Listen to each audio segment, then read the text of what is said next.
Wow, it's a Tesla. Now, let me just throw out a couple disclaimers here before we get going. First thing, yes, we're a Chevrolet and Chrysler dealership. Sometimes we get in pre-owned cars that I can't help but show off. This definitely falls in that category. Second, we are a Chevrolet Chrysler dealership. I don't know that much about this car. You could call me a very mild, moderate fanboy of the company, and I've done a little bit of research to know a few things about the car, but by no means am I an expert on this car, and you should not be watching this for advice or anything super detailed. This will more be my experience checking out this really cool car. Okay? Okay. It'll be fun. First things first, why don't we pop the hood and check out what's underneath. Gotcha. There's nothing here. Well, there's no engine at least. All that stuff's underneath the car. So they call this a frump. I can't even say it. A frunk. A front trunk. But don't be discouraged. You also have a trunk in the back. It's called a regular trunk, which is really big. There's no separation here between the back end and your back seat. It's a maximized amount of storage.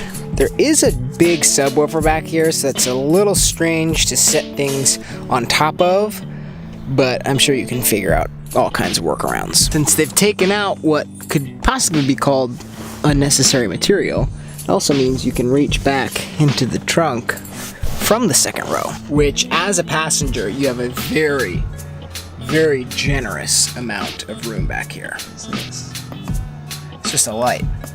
That's like a secret security camera or something.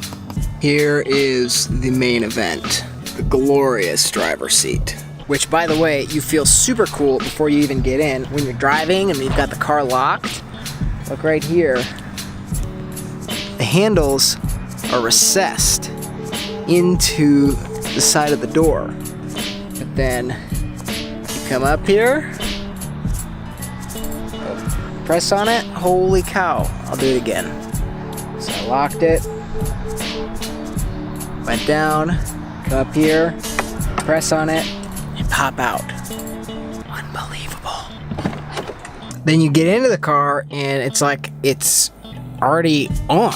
You look for a push button start or something and it's not there. To go, you just press your foot on the brake and shift it into gear. You've got this big screen up here and this 17-inch screen here in the center that does it all. Navigation supported by Google Maps. And this works just like an iPad. Multi-touch gestures, pinch to zoom, as well as rotating. This is unbelievable. Then you've got a bunch of other different apps up here. Radio, it actually splits the screen here.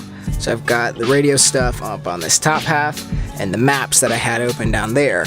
But you can also switch them, top and bottom, or choose to have one full screen like this.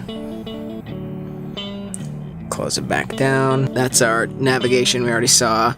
If you've got your phone hooked up, you can pull up your calendar from your phone, and hello, this is what we call the World Wide Web.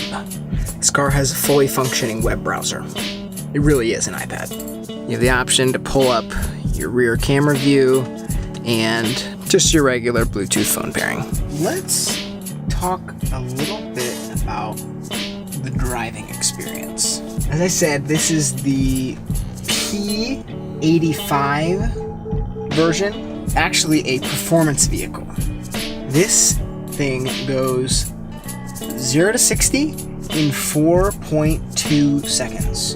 I'm not gonna do that right now because I'm just driving on the lot, but even here, so I've got a nice little straightaway right now. No cars for a little bit. And if I step on it just a little bit, here we go, real time. That was 20 right there, beeping at me because I'm not being safe and I don't have my seatbelt on. There is just so much power happening right when you step on the gas. Feels like nothing I've ever driven before. It's almost comical what this car is capable of. This car is 3 years old. I mean, we actually have 2017 model years on the lot. And technology that's in this car blows away anything that we have. I suppose somebody has to push the needle forward though. I'm gonna take the scenic route, parking this back on the lot.